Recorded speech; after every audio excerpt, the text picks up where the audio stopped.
इस प्रदेश के अंदर मिथक है कि जो मुख्यमंत्री बनता है वो चुनाव नहीं जीतता है। हार कर जीतने वाले को बाजीगर कहते हैं, बॉलीवुड में हमने सुना था, देख भी लिया उत्तराखंड में। कि सरकारी स्कूलों में छात्र संख्या प्रति वर्ष घटती है, ये कैसे बढ़े? तो आपको तो कैबिनेट मंत्री होना चाहिए था, पुणे रिपीट तो होना चाहिए। लेकिन मैंने कभी भी कहा कि देखिए, विश्वास में ही अविश्वास छिपा होता है। तो फिर भी लॉ एंड ऑर्डर की बात हम जो कर रहे हैं, सबसे पहली शांति व्यवस्था की बात है, इतनी कमजोर क्यों है? नरेंद्र मोदी आज के जमाने का राजनीति के और इस देश के भगवान है। कभी आपने इसका विरोध भी नहीं किया, कभी आपने नाराजगी भी व्यक्त नहीं की। ये देवभूमि है, जी। ये 20 साल पहले का बिहार नहीं है। लेकिन घटना जब हो जाती है, उसके बाद उस घटना को बचाने के लिए केवल अधिकारियों के ट्रांसफर कर देने से ही सारी चीजें हल हो जाएंगी क्या? तो नरेंद्र मोदी जैसे व्यक्ति पे जब डेंट पड़ेगा। माननीय मुख्यमंत्री जी का एक बयान जो मैं सुन रहा था, उन्होंने कहा कि 70 की 70 जगह से मैं ही चुनाव लड़ने वाला हूँ। सफलता यह है कि कोई व्यक्ति हमारी नीतियों की वजह से आत्महत्या ना करे। तो स्पष्ट बोलने के लिए आप मतलब इतनी हिम्मत कहाँ से लाते हैं? भारतीय जनता पार्टी में तो कहा गया है कि न खाता न बही, जो ऊपर से कहे वो सही। ये नहीं उपलब्धि है कि मैं 17 जगह, 117 जगह, 317 जगह चुनाव लड़ लूंगा। सुना है कि 30-35 माननीय विधायक जो हैं वो आपको मार्गदर्शक मानते हैं उत्तराखंड में। मान लो मैं राजा हूँ और मैं अंधा हो जाऊँ और मेरी सेवा ये धंधा हो जाए, तो मैं अधिकारियों को कभी उसी आवाज में डांट नहीं सकता। क्या जनता का ये आरोप लगाना उचित नहीं है? क्या जनता को इतना अधिकार, तो अपनी बात रखने का अधिकार तो होना चाहिए। आज भी कुछ लोग कोशिश कर रहे हैं कि बीजेपी में हम अपनी बीजेपी बना लें, लेकिन ये मुहिम यहाँ नहीं चल पाती है, नहीं सफल हो पाएगी। यूँ तो प्रताप नारायण मिश्र ने बातों पर पूरा अध्याय लिखा है, लेकिन फिर भी बात उन्हीं की होती है जो सच कहने का साहस रखते हैं। डॉक्टर कुमार विश्वास साहब ने लिखा है कि राजा अंधा हो जाए तो, सेवा धंधा हो जाए तो, सच दिखलाने वाला खंबा छवि पर बंधा हो जाए तो, युग कभी तुम खुद को मत समझो निर्बल और कमजोर, चौराहे पर अभय पुकारो चोर चोर चोर। और उसी तर्ज में जब हम बात करते हैं साहित्य की, तो साहित्य वो आईना है जो हमेशा राजनीति को मार्ग दिखाने का काम करता है। लेकिन जब बात राजनीति की होती है और अनुभव की होती है, और जब कोई अनुभवी व्यक्ति अपनी बात को अपने संगठन में, अपने परिवेश में, अपने समाज में, अपने लोगों के बीच में कहता है और उसको कोई नहीं सुनता है, तो जाहिर सी बात है मीडिया को वहाँ जाना चाहिए, वो बात कहनी चाहिए और वो जानने की कोशिश करनी चाहिए कि आखिर बात क्या है, और जो राजनीतिक उथल-पुथल है उसमें जो जननेता होते हैं वो अपनी बात को किस तरीके से रखना चाहते हैं। इसके लिए हम जाते हैं आज एक ऐसे ही शख्सियत जो किसी परिचय के मोहताज नहीं है, जिन्होंने अपने पांडित्य के द्वारा, अपनी बुद्धि की उस पराकाष्ठा के द्वारा बहुत संघर्ष करते हुए, कभी शुगर मिल में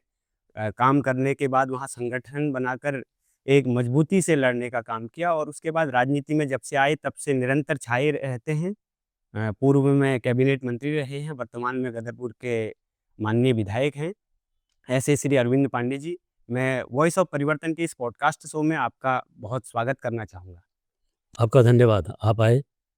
सर, चूँकि समय आपने बताया कि कम है, हालाँकि राजनीति तो एक ऐसा क्षेत्र है जहाँ समय कम रहता है, लेकिन फिर भी इन दिनों की कुछ घटनाक्रम को मैंने देखा सोशल मीडिया में। आप अक्सर अपनी बातों के लिए और अपनी जो स्पष्टता है आपकी बातों में, उसके लिए जाने जाते हैं। बहुत सारी बातें ऐसी हैं जो बीच-बीच में हम आपसे पूछेंगे, लेकिन मैं शुरुआत ये करना चाहता हूँ कि राजनीति में कैसे आए? सबसे पहले दीपक जी, छोटे भाई, मैं आपका स्वागत करता हूँ। आप अपनी टीम के साथ हमारे यहाँ आए, आपका अभिनंदन और हमारी आपको शुभकामना है धन्यवाद सर। कि आपने कहा राजा अंधा हो जाए और जी। सेवा धंधा हो जाए। जी। तो माहौल तो यही है, माहौल तो यही है। जी। तो ये हर क्षेत्र में लागू होता है, ये राजनीति में ही नहीं, प्रत्येक क्षेत्र में ये चीज़ कहीं न कहीं ज़्यादा हो गई है। जी। और हम आपको शुभकामना देते हैं कि आप और आपका चैनल अच्छे कामों के लिए और अच्छी चीज़ों को प्रकाशित करने के लिए जी। आप लोगों की पहचान बने। बेटा, हम आपको शुभकामना देते हैं। बहुत-बहुत रही बात आपने कहा राजनीति में कैसे आए, तो देखिए, मैं फ्रीडम फाइटर जी। जो फैमिली है, जी। हमारे दादा, परदादा, ये सब कहीं न कहीं फ्रीडम फाइटर थे ये लोग। जी। और अभाव में पलने वाले लोग हैं हम लोग। जी। तो हमारे तो माता-पिता काम की तलाश में जी। यहाँ चीनी मिल में आए। जी। उन्होंने दिहाड़ी मज़दूरी की। हमारे पिताजी भारतीय मज़दूर संघ के जी। एक श्रमिक नेता भी थे, क्या बात है! लेकिन दिहाड़ी मज़दूरी करते थे। जी। हम लोग बाल्यकाल से संघ की शाखा से जुड़े। जी। आगे बढ़ते-बढ़ते थोड़े बड़े हुए, तो संघ के प्रचारक बन के चले गए। जी। पारिवारिक परिस्थितियाँ ठीक ना होने की वजह से संघ के प्रचारक के दायित्व से मुक्त होकर वापस परिवार में आए। जी। राजनीति में कभी मैं चुनाव लड़ूँगा या नेता बनूँगा, मैंने कभी जीवन में भी नहीं सोचा था। जी। संगठन की कृपा है कि संगठन ने मुझ जैसे एक छोटे से परिवार में दृष्टि डाली जी। और मुझे विभिन्न पदों पे हमारी पार्टी ने, हमारे संगठन ने, हमारी विचारधारा ने मुझको आगे बढ़ाने का काम किया। जी। लेकिन हाँ, कभी खुद की इच्छा नहीं थी कि मैं कभी राजनीति राजनीति में आऊँ, ये मैंने कभी सोचा भी नहीं था। जी। क्योंकि सब इत्तेफाक है, बहुत लंबी घटनाएँ हैं। तो तो पहली हम बार विधायक का थोड़ा-सा मैं बताइए कैसा दौर था? क्या टिकट के लिए तब कितना संघर्ष था? हल्का-सा हमारे दर्शकों को मैं पुरानी बात। बिल्कुल मैं आपसे कहना चाहूँगा कि मैं पहली बार तो मैं बहुत छोटी उम्र में, जी। जब मैं प्रचारक से वापस आया, तो लगभग उम्र तो क्या थी मैं आपकी? मैं था शायद 23-24 साल का क्या होऊँगा। बात है! तो मैं नगर पालिका अध्यक्ष का चुनाव जी। मैं लड़ा बाजपुर में। जी। तो वहाँ मैं सबसे पहले नगर पालिका अध्यक्ष बना 1997 में। 1997। 1997 में नगर पालिका अध्यक्ष बना। उसके पश्चात जब उत्तराखंड प्रदेश का निर्माण हो गया, जी। पहली विधानसभा का चुनाव हुआ 2002 में। जी। और मैं सौभाग्यशाली हूँ कि हमारी पार्टी की रीति नीति है, जी। जो कांग्रेस से 100% अलग है। बिल्कुल। कांग्रेस में टिकट के लिए और अपने वर्चस्व के लिए नेताओं के पीछे, आकाओं के पीछे, आगे पीछे घूमना पड़ता है। जी। लेकिन हमारी पार्टी की, हमारे संगठन की रीति नीति है कि हमारे यहाँ किसी को आगे पीछे किसी नेता के नहीं घूमना पड़ता है। जी। आप योग्य हो और रीति नीति के अनुसार आप काम करते हैं, तो आपका टिकट आपके घर पे चल के आता है। जी। हमारे नेता जो राष्ट्रीय नेतृत्व हैं, इन सब लोगों का निर्देश भी यही है और सोच भी यही है जी। कि जो कार्यकर्ता इस योग्य है, उसको किसी भी नेता के आगे पीछे घूमने की आवश्यकता नहीं है। जी। उसका टिकट उसके घर पे पहुंचेगा। जी। और मैं सौभाग्यशाली हूँ कि मैं 6 चुनाव लड़ चुका हुँ। और प्रत्येक चुनाव में विधानसभा के जी। मुझे कभी भी टिकट मांगने नहीं जाना पड़ा कहीं।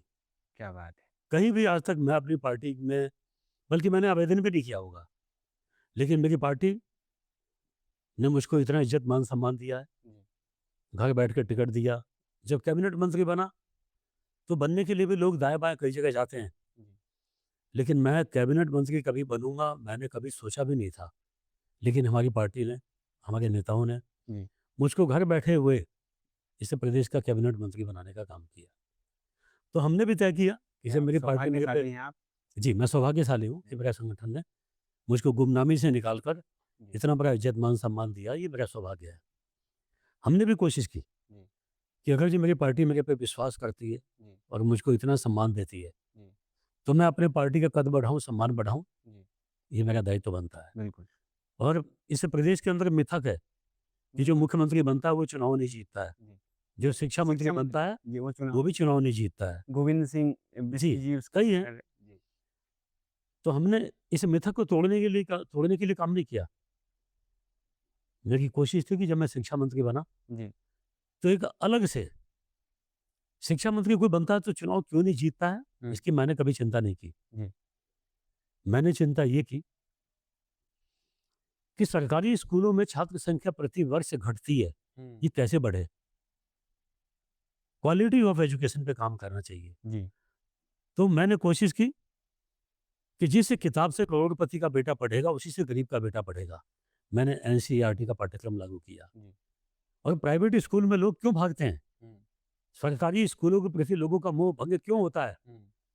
इन चीज़ों की हमने समीक्षा की जी, और हमने भी सरकारी स्कूलों को सीबीएसई बोर्ड से मान्यता दिलाने का काम किया, जी, उसको इंग्लिश मीडियम बनाने का काम किया और एक ही पाठ्यक्रम लागू किया। जी, चाहे सरकारी हो, चाहे प्राइवेट स्कूल हो, जी, दोनों में एनसीईआरटी का पाठ्यक्रम ही लागू होगा। बिल्कुल।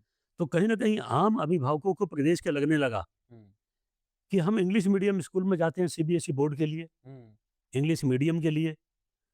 ये सब चीज़ें जब सरकारी स्कूल में ही हो गई हैं, जी, तो हम प्राइवेट में फीस क्यों दें? बिल्कुल। और प्राइवेट स्कूलों में छात्र संख्या घटनी चालू हो गई, जी, सरकारी स्कूलों में छात्र संख्या बढ़ने लग गई जी, और इस सरकारी स्कूलों में जहाँ 10 बच्चे होते थे, 25 अध्यापक होते थे, जी, वहाँ हमारी कोशिश हुई तो एक-एक विद्यालय में 2-2 हज़ार संख्या छात्रों की हो गई। जी, तो हमने प्राइवेट सेक्टर पे तो हमने काम किया, लेकिन अपनी चीज़ों को ठीक करने का काम किया। जी, तो हमने कोशिश की कि अपनी सरकार का, अपनी पार्टी की छवि को बनाने का काम जी। हमने मैं कोशिश की। पहला प्रश्न यहीं से शुरू करता हूँ सर। आपने बताया चूँकि ये ही जो कल मैं रिस हमारी टीम रिसर्च कर रही थी, उन्होंने बताया कि आप पहले ऐसे व्यक्ति हैं जिन्होंने एक मिथ को तोड़ने का काम किया।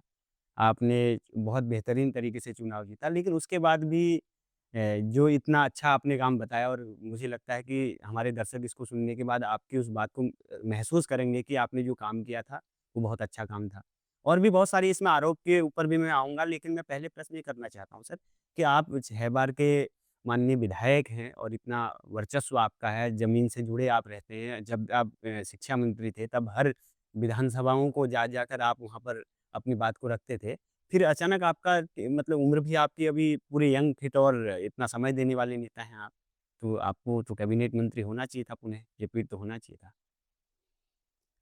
ऐसा दीपक जी, जब व्यक्ति का मैं पे आती है ना बात मैं, जी, तो वो आदमी की सबसे बड़ी दुश्मन बन जाती है। बिल्कुल। देखो हम लोग संगठन की प्रॉपर्टी हैं हम, हुँ, संगठन की प्रॉपर्टी हैं। जी, संगठन के हित के लिए जी, फर्स्ट नेशन, जी, सेकंड पार्टी जी। और थर्ड पे मैं। कभी आपने इसका विरोध भी नहीं किया, कभी आपने नाराज़गी भी व्यक्त नहीं की? इतनी सहजता से आप देखिए ऐसा स्वीकार ना कर लेते हैं। छोटे भाई, हम लोग संगठन की अपनी प्रॉपर्टी हैं जी, और आज जो कुछ भी है इज्जत, मान, सम्मान, नाम, पहचान, ये जो कुछ भी है, जी, ये सब हमारी पार्टी की दी हुई है।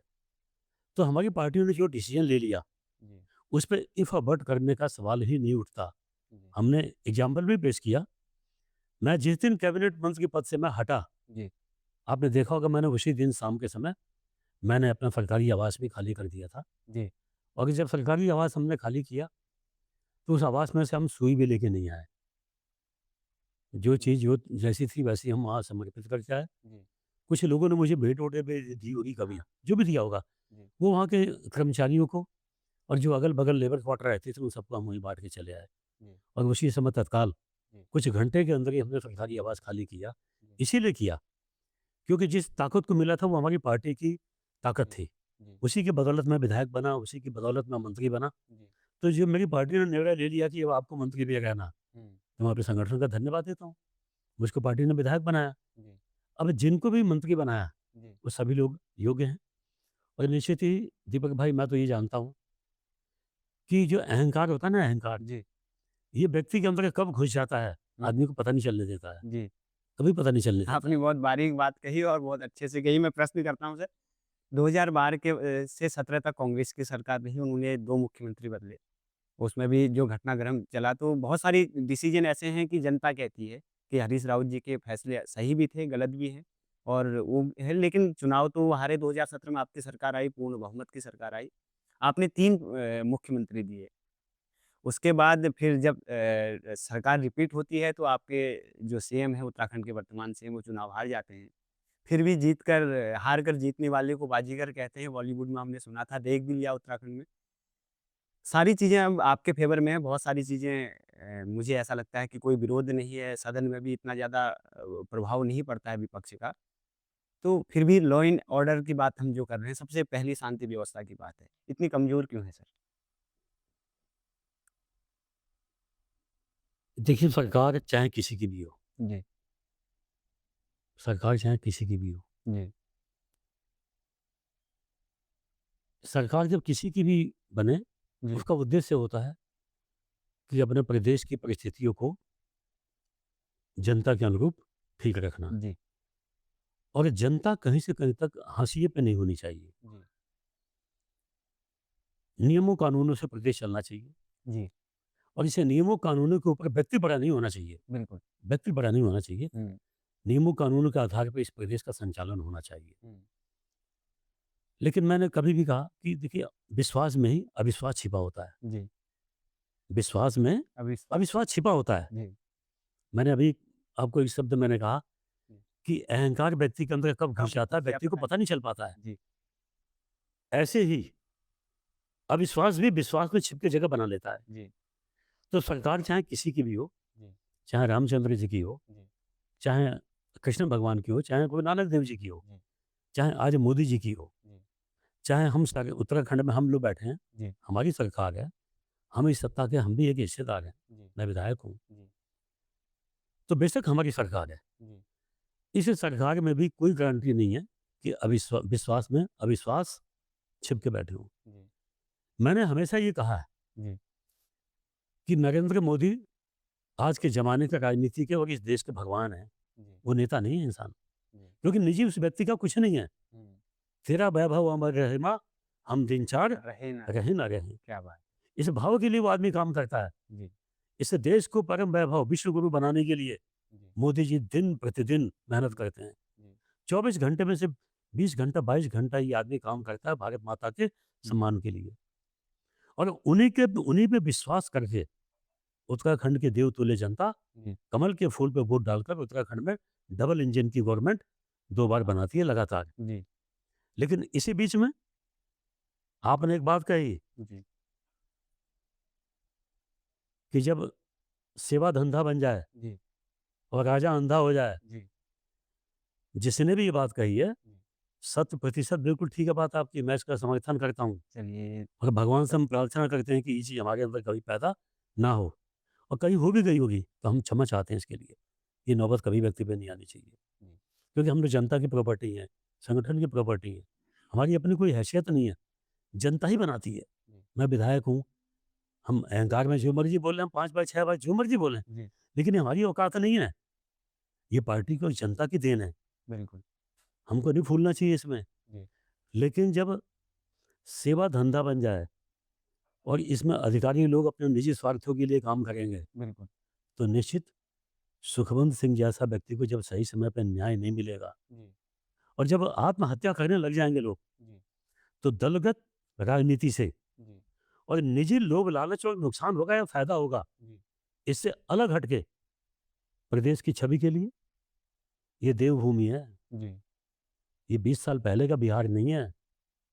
ये 20-25 साल पहले का उत्तर प्रदेश नहीं है जी, कि कायदा कानून का राज नहीं चलता था, जिसकी लाठी उसकी भैंस। भैंस, अभी उत्तराखंड देवभूमि है और यहाँ अधिकारी इतने बेलगाम हो जाएँ, जी, अधिकारी कानून चलाने की बजाय ज़मीन जायदाद के धंधे में लग जाएँ। सर चूँकि आप तो एक बहुत अनुभवी लीडर हैं खुद आपने कैबिनेट सँभाली हुई है और जो वर्तमान के मुख्यमंत्री हैं, ये आपके जूनियर हैं। अब हर क्षेत्र में जूनियर हैं, उम्र के दृष्टि से देखा जाए या राजनीतिक पदों की दृष्टि से एक वो सीएम हैं ज़रूर।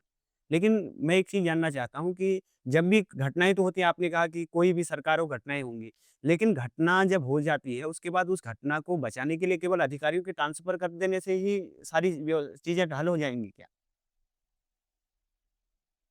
तो इसके लिए इस पे आप क्या नहीं, कहना चाहेंगे? देखिए, किसी भी अधिकारी का स्थानांतरण ये किसी समस्या का समाधान जी, नहीं है।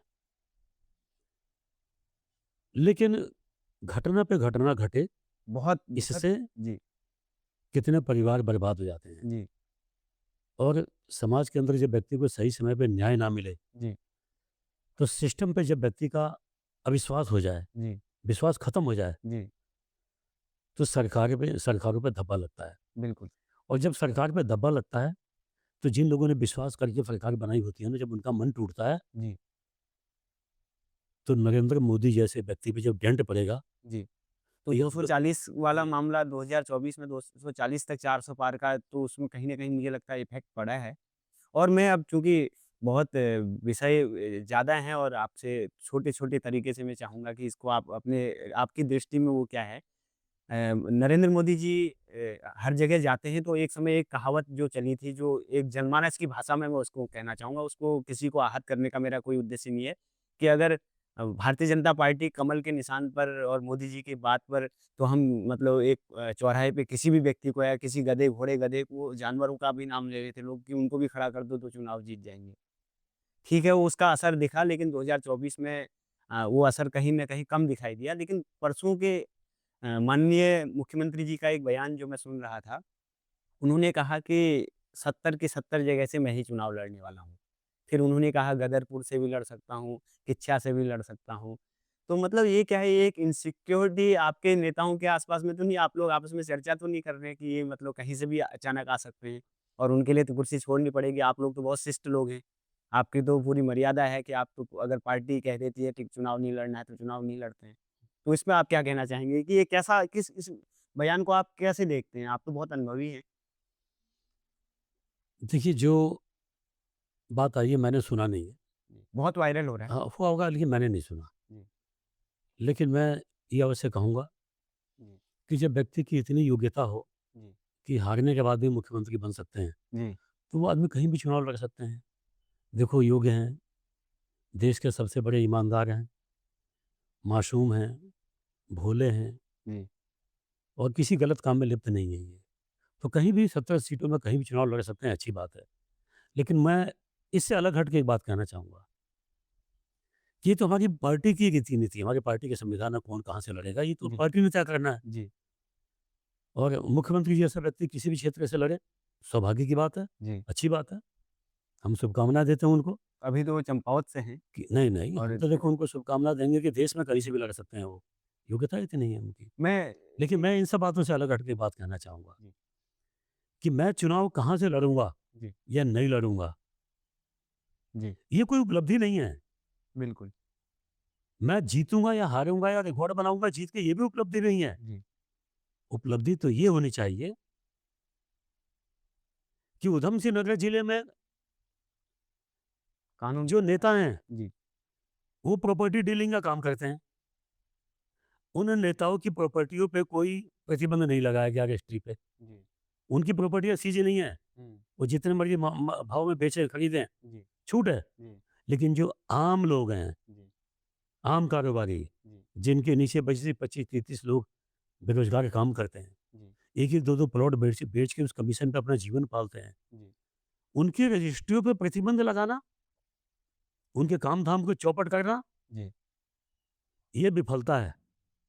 लेकिन मैं चुनाव कहाँ से लड़ूँ, कहाँ से ना लड़ूँ, जी, इसकी बजाय हमें ये चिंता करनी चाहिए कि अधिकारियों की गलत नीति की वजह से कितने लोगों का काम-धाम चौपट हो गया है। जी, हमें उनके काम-धाम को खोलना चाहिए, हुँ, उनके रोज़गार को खोलना चाहिए, जी, ताकि वो उनको आत्महत्या की नौबत ना आए। जी, सपोज़ कीजिए, आपने किसी से 10 लाख रुपए कर्ज़ा लेके जी, किसी की ज़मीन ले ली जी, कि भाई साहब 3 महीने में ज़मीन बेच के वापस दे दूँगा आपको मैं, हुँ, और आपने सरकार ने उस ज़मीन पर प्रतिबंध लगा दिया कि नहीं रजिस्ट्री कर सकते आप। हुँ, 1 साल तक प्रतिबंध है। 3 महीने में आप पैसा जिसका कर्ज़ा लिया दे नहीं पाए, आगे आप कभी ज़मीन बेच नहीं पाए, काम-धाम चौपट हो गया। जिसने जिससे कर्ज़ा लिया वो डंडा कर रहा है आपको पैसे के लिए हुँ, और आपके पास पैसा देने के लिए नहीं है।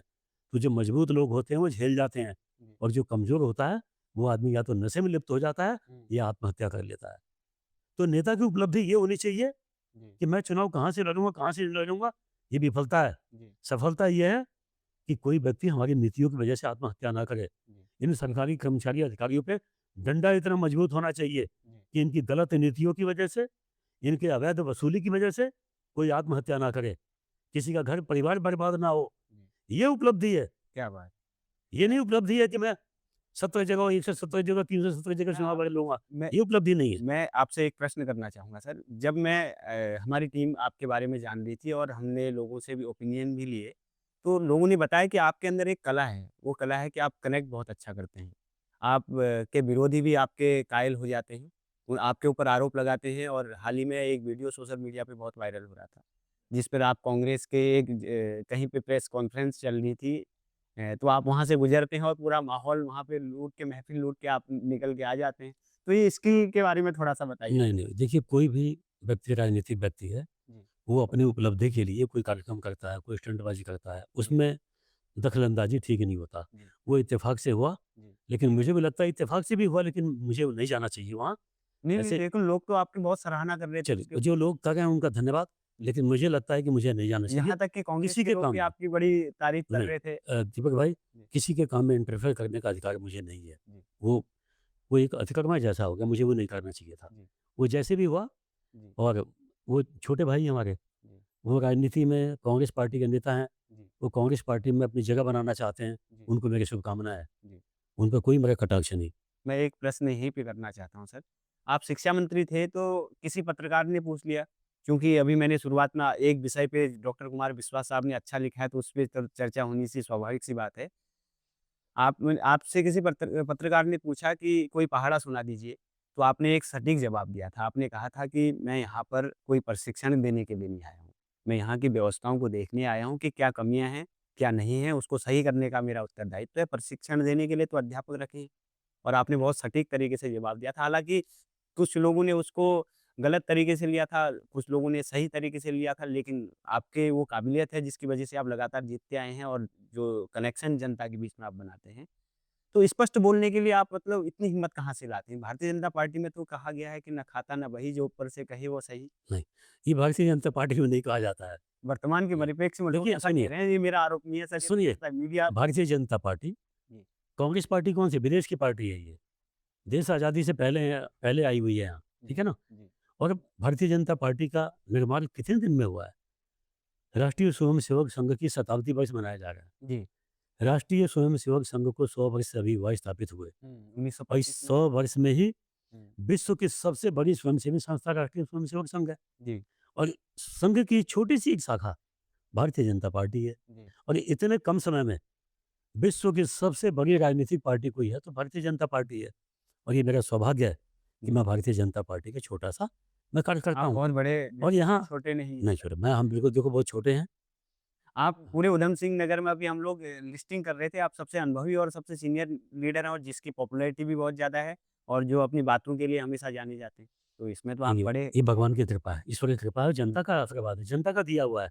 मैंने पहले ही कहा, जी, ये जनता की दी हुई प्रॉपर्टी है, इसमें मुझे काहे का गुमान? और जिस दिन भगवान हमारे अंदर ये गुमान, अभिमान दे दे, जी, उस दिन हम इस योग्य ना रहें। ये जनता की दी हुई प्रॉपर्टी है, भगवान की दी हुई चीज़ है, संगठन की दी हुई प्रॉपर्टी है।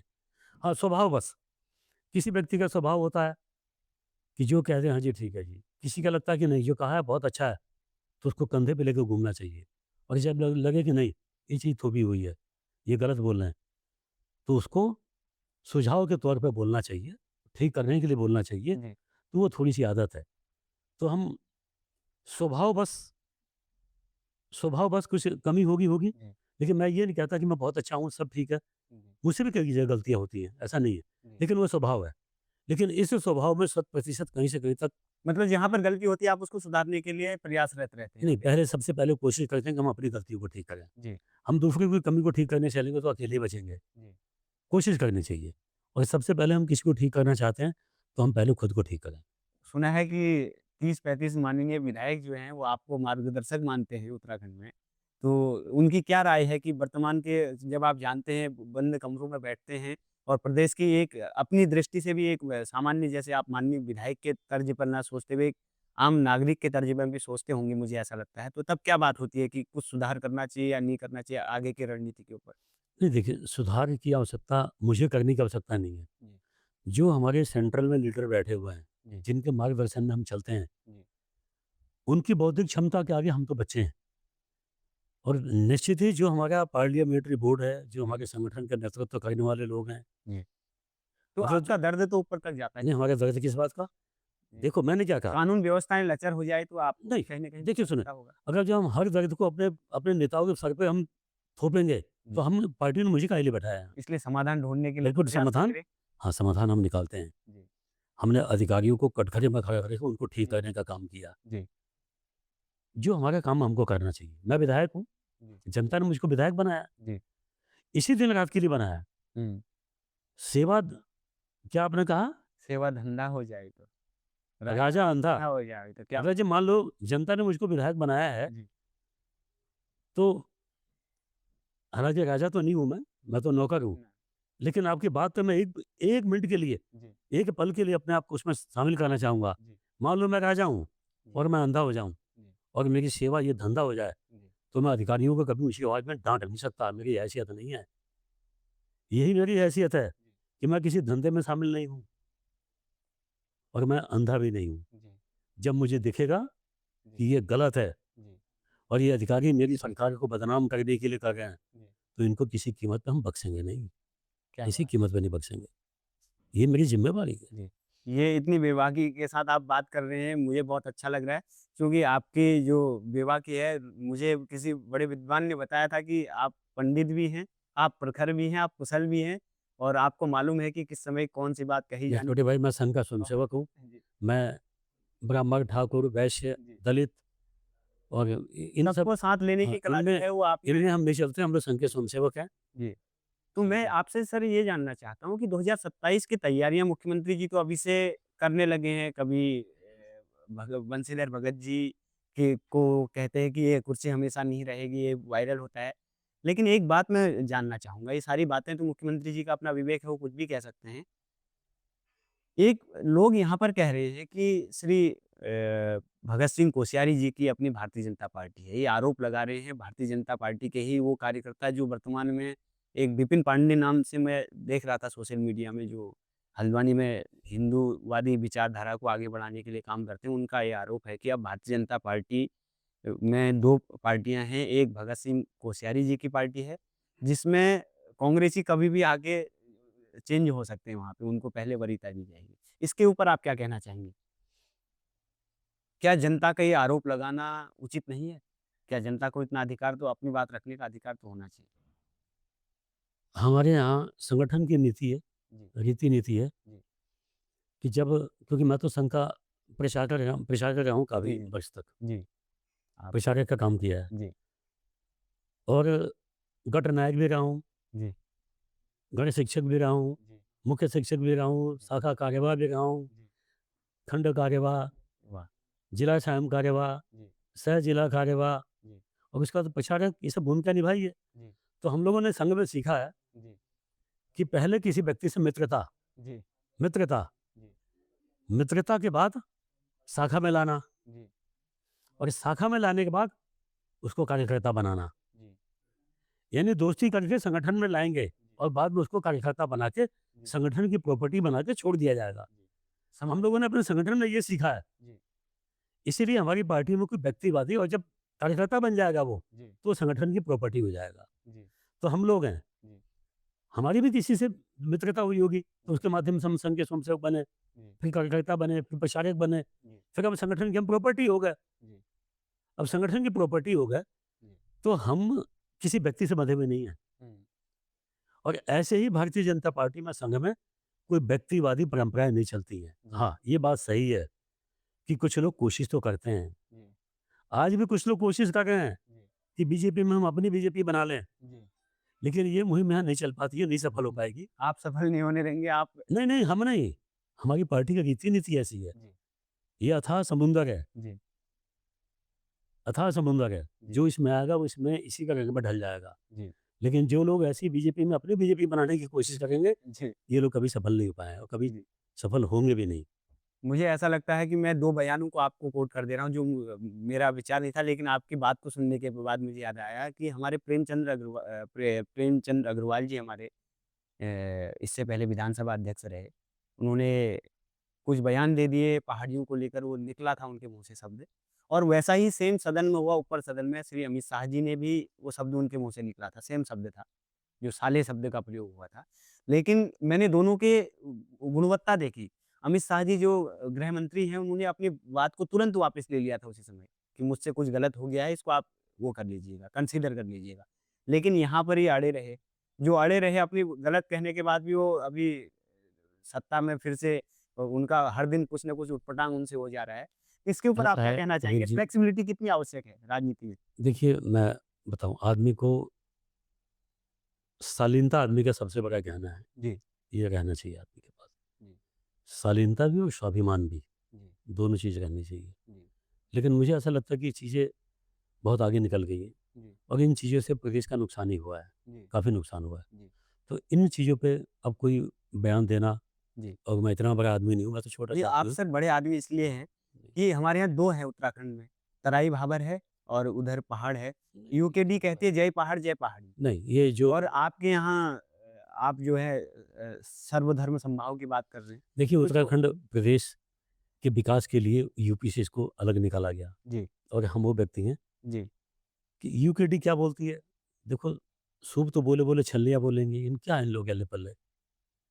जो लोग छोटी मानसिकता से काम करते हैं, वो कभी बड़े नहीं हो सकते, हुँ, कभी नहीं बढ़ सकते। हम हुँ, पूरे उत्तराखंड की बात करते हैं, जी, उत्तरांचल की बात करते हैं, और यहाँ उत्तराखंड प्रदेश के अंदर जो लोग हैं, वो जी, सभी पहाड़ी हैं, सभी उत्तराखंडी हैं। जी, हम पहले यूपी से अलग हुए, छोटा-सा प्रदेश बनाया। जी, इस छोटे से प्रदेश में हम बात करेंगे, हम कुमायूनी हैं, जी, हम गढ़वाली हैं, जी, हम मैदानी हैं, जी। तो ये सबसे बड़ी ये छोटी सोच है। हम उत्तराखंडी हैं। हम उत्तराखंडी हैं, जी, एक बात पे सारी बात उत्तराखंडी खत्म हैं। कर दी और आपने। यहाँ किसी को भी, जी, कौन ठाकुर है, कौन पंडित है, कौन दलित है, कौन ऊपर का, कौन नीचे का, बहुत ये छोटी बात है। जी, और निश्चित ही ये भाषाएँ इस प्रदेश के दुश्मन हैं। बिल्कुल। इस प्रदेश का, देखो ये देवभूमि है। जी, ये उत्तराखंड वो प्रदेश है जो लोगों को ऑक्सीजन देने में काम काम करता है, हुँ, और इसीलिए उत्तराखंड प्रदेश ग्रीन ग्रीन बोनस की माँग करता है हमेशा, जी, कि हम ऑक्सीजन दाता हैं, जी, हमको ग्रीन बोनस मिलना चाहिए। जी, तो जो प्रदेश देश को और दुनिया को ऑक्सीजन देने का काम करता हो, जी, उस प्रदेश में रहने वाले लोग इतनी छोटी मानसिकता के कैसे हो सकते हैं जी, कि हम ठाकुर पंडित की बात करें, हम प्लेन पहाड़ की बात करें, जी, हम कुमायूं गढ़वाल की बात करें। इस जी। प्रदेश के लिए ये चीज़ें ठीक नहीं है। सर आप तो उत्तराखंड देवभूमि है, जी, हम आप लोग तो रेफ़र कर सौभाग्यशाली हैं, रहे हैं हम लोग सौभाग्यशाली कि हम उत्तराखंडवासी हैं। एनडी तिवारी जी का कार्यकाल बहुत सराहनीय माना जाता है। लेकिन उनके ऊपर एक आरोप भी लगता है कि जो लोग अक्सर नारों में भारतीय जनता पार्टी के लोग और वो यूज़ करते थे उस समय कि एनडी तेरे चारों ओर, लीसा लकड़ी रेता चोर इस तरीके के नारे देखिए लगते थे। छोटे भाई, ऐसा मैं ना, जी, जो लोग ये नारे लगाते हैं, हो जी, सकता है कि नादानीपने में, छोटेपन में, बालपन जी, से जी, लोग जी। ये लगाए होंगे, कोई जी, बड़ी बात नहीं है। जी, जी, जी। लेकिन आदमी से गलती होती है, लेकिन अपनी गलतियों को ठीक करने का जी, आदमी को दम रखना चाहिए। बिल्कुल। नारायण दत्त तिवारी और श्रद्धेय स्वर्गीय अटल बिहारी वाजपेयी, जी, ये दोनों लोग उत्तराखंड के भगवान हैं। भगवान, आपने बहुत नारायण बड़ा दत्त, बयान दिया है ये। भगवान हैं। जी, नारायण दत्त तिवारी और अटल बिहारी वाजपेयी, ये क्या दोनों बात! उत्तराखंड प्रदेश के लिए भगवान हैं। जी, उन लोगों की साफ-सुथरी नीयत नहीं होती, जी, तो आज उत्तराखंड प्रदेश के लोगों को कई जगह खाना नहीं मिलता। हज़ारों, लाखों लोगों को रोटी दिया उन लोगों ने। जी, उन दोनों की वजह से लाखों लोगों का चूल्हा जलता है। जी, आप सोचिए ना, नारायण दत्त तिवारी जी की कल्पना, जी, उन्होंने रुद्रपुर में, सितारगंज में, काशीपुर में, हरिद्वार में, अनेक जगह सिडको लगा के हुँ, लाखों लोगों का पेट पालने का काम किया है। जी, तो जो लोग ऐसी भाषा उनके प्रति रखते हैं, जी। उन लोगों को क्षमा माँगनी चाहिए। बिल्कुल, ये गलती पुरानी चाहिए। पुरानी उस समय की जी, बात जी, मैं याद कर रहा था। जी। यही नारे कहीं न कहीं अब जैसे हमारे राजनाथ जी जो हैं धामी जी को कहते हैं, धाकड़ धामी कहते हैं। लेकिन अभी-अभी मैं किसी विपक्ष के लीडर और कोई स्वाभिमान के कोई नेता हैं, उनका एक बयान सुन रहा था। उन्होंने कहा कि ये हमारे प्रदेश की जो कानून व्यवस्था है, इतनी चरमरा चुकी है कि धाकड़ धामी जो है धड़ाम हो गई है। तो इस तरीके के उनके बयान थे। तो मैं ये जानना चाहता हूँ कि क्या विपक्ष को ऐसी भाषा का प्रयोग अगर जब विपक्ष करती है तो राजा का दिल इतना बड़ा होना चाहिए कि बातों को कम से कम एब्ज़ॉर्ब करने की क्षमता हो? ये तो गुण होना चाहिए लोकतांत्रिक देश में। देखिए, मैं इस पे कुछ नहीं कहूँगा।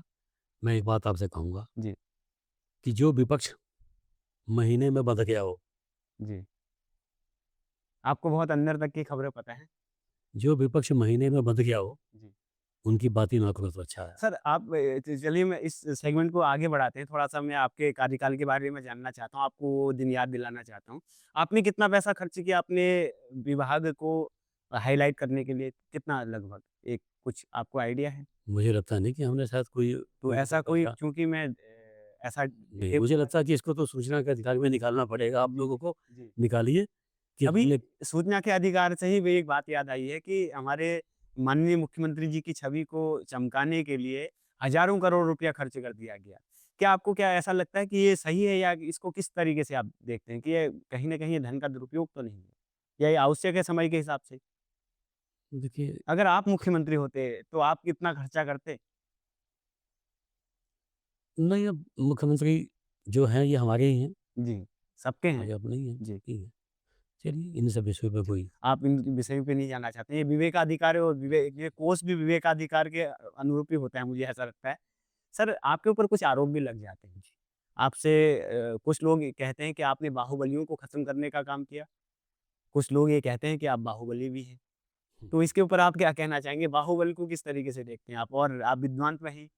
देखो छोटे भाई, अगर जो मान लो मेरे पे कोई आरोप है, जी, तो कोई नेता हो जी, या कोई चोर हो, जी, चोर कभी नहीं बोलेगा कि मैंने चोरी की है जी, और नेता कभी नहीं बोलेगा कि मैं बेईमान हूँ जी। या मैं बाहुबली नहीं हूँ, कभी नहीं बोलेगा। बीच में आपने वो ज़मीन भी छोड़ दी थी, कहीं पे कब्ज़े की बात आ रही थी, कुछ ऐसा क्या घटनाक्रम था? मुझे स्पष्ट नहीं, आप बताइए थोड़ा-सा उसके बारे स्पष्ट उसमें एक ही शब्द है, में? जी, मुझे ऐसा लगता है कि इस प्रदेश में बहुत बड़े-बड़े ईमानदार लोग स्थापित हो गए हैं अब, बहुत बड़े-बड़े। जी, उन ईमानदार लोगों को लगा कि हमको अरविंद पांडे को भी ईमानदार बनाना चाहिए अपने जैसे। जी, तो ये उन लोगों की प्लानिंग है या नहीं है मैं नहीं कहूँगा, जी, लेकिन मैंने डीजीपी से बात की जी, और मैं लेटर लेके लिख के दे के आया हूँ जी, कि मुझे किसी की ज़मीन को कब्जाने का आरोप लगा है। जी। आपने कहा है, सोशल मीडिया में भी जी, कहा है। तो मैं डीजीपी से ये कह के आया हूँ कि मैंने किसी की ज़मीन कब्जाई होगी तो कोई कागज़ पत्र तो झूठा बनाया होगा मैंने जी, और उस जिसने मुकदमा लिखवाया उसने लिखा भी है, मुकदमे में यही लिखा है जी। कि इन्होंने कूट रचित प्रमाण पत्र बना के अच्छा, मेरी ज़मीन कब्जा ली है। तो मैं डीजीपी से इतना कहने आया था कि वो कूट रचित कागज़ हैं कहाँ?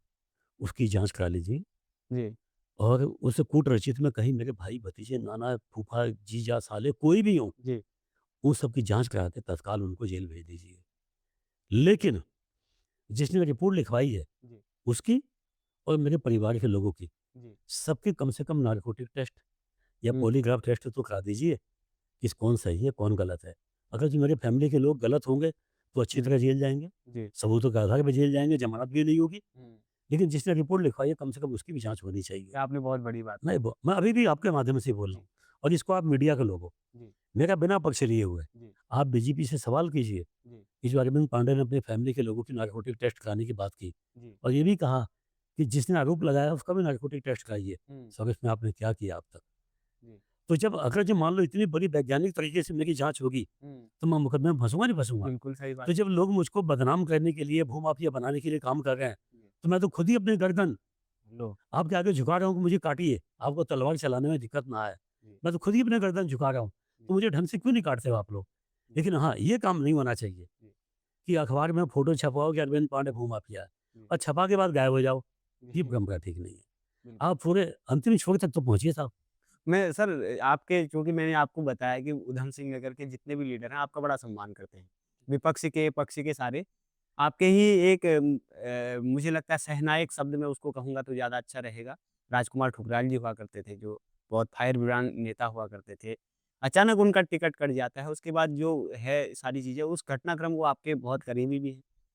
तो उसको कैसे देखते हैं कि उनका क्यों टिकट कट गया है और देखिए, ऐसे कार्यकर्ताओं को क्या वो तो कांग्रेस की तरफ हमारी ले जा सकते हैं? इस पूरे प्रदेश के अंदर किसी भी नेता से हमारी कोई दुश्मनी नहीं है, जी, किसी से नहीं है। बस राजनीति में कुछ बड़े लोग हो जाते हैं, जी, बड़े लोग। तो वो बड़े नेता कहीं न कहीं अपने निकटतम लोगों को जी, इस्तेमाल करते हैं। जी, तो लोग कुछ लोग दबाव में मजबूरी बस इस्तेमाल होते हैं, जी। लेकिन हम उनको भी कभी गलत नहीं मतलब मानते। आप अपने राजा को इतनी बार आपने कहा है कि ईमानदारी सारी चीज़ों में एक चीज़ समझ में आ रही है, आपने अपने राजा को ये बताना चाह रहे हैं, अपने नायक को जो आपके साथ जो से सहनायक की भूमिका में खड़े हैं, सहनायक नहीं ये खलनायक हैं और राजा भ्रमित है। नहीं, अब हम ये तो नहीं कह सकते। लेकिन आपका जो दृष्टिकोण है तो आप बार-बार इस तरीके से समझाने की कोशिश कर रहे हैं। नहीं, नहीं, ऐसा नहीं है। सर आप एक बात मैंने हर बात में मैं अपनी बात कही है। देखो, जी, मैं अगर जो मुझको अतिक्रमणकारी किया गया, घोषित जी, किया गया है, जी, जी, वो तो आपने स्पष्ट कह दिया इतनी बड़ी नहीं, बात मैं को आज लेकर। कहने दिया, जी, जो मुझे मेरे घर पे नोटिस चिपकाया गया, वो नोटिस लेके अभी आज जनता दरबार है आज। जी, जी, जी, जनता ज दरबार जन जन की सरकार जनता के द्वार, ये जी, कार्यक्रम है। जी, उस कार्यक्रम में मैं अपनी एप्लीकेशन लेके जा रहा हूँ आज। अच्छा। अभी जा रहा हूँ वहीं मैं, देने के लिए कि मेरे घर पे आके वो चिन्ह लगाइए कि कौन-कौन सा ज़मीन मैंने कब्जाई है। उस जी। ज़मीन को मैं छोड़ना चाहता हूँ, तत्काल निशान लगाइए। मैं आज जा रहा हूँ आज, अभी। ये तो आप पूरे सिस्टम के साथ राजा जो है खुद सिस्टम से लड़ने के लिए नहीं, लड़ने के लिए नहीं, अड़ने के लिए नहीं, कह लेते अड़ने के लिए भी नहीं। देखो जनता ने मुझको हैं, विधायक सच बोलने के लिए कह देते जनता ने मुझे विधायक बनाया जी, और हम जनता से उम्मीद करते हैं कि आप सही चलो। जी, हर अधिकारी से उम्मीद करते हैं कि तुम भी सही चलो, जी, तो मुझको भी सही चलना चाहिए। बिल्कुल। अगर जो मान लीजिए कोई जाने में, अनजाने में जी, या जानबूझ के जी, मैंने कहीं सरकारी ज़मीन पे कब्ज़ा की हुई है, तो जी, मैं उसको छोड़ना चाहता हूँ। जी, तो ये अच्छी परंपरा है ना? बिल्कुल है। बहुत अच्छी परंपरा है, मैं वॉइस ऑफ परिवर्तन आपकी इस विचारधारा का समर्थन करता है। मैं आपसे चूँकि आपका समय आपने इसी बीच मजबूरी भी बता दी है, मैं समय कम लेते हुए, सर आप कभी फ़िल्म देखने गए? फ़िल्म देखते हैं? फ़िल्म अटल बिहारी वाजपेयी जी ने पे एक फ़िल्म देखी थी कि फिर सुबह होगी तो पार्टी खड़ी होगी। फ़िल्म देखने का स्वभाव कम है, जी, बहुत कम देखते हैं। जी, कोशिश करते हैं कि अपनी फ़िल्में बनाएँ वाह!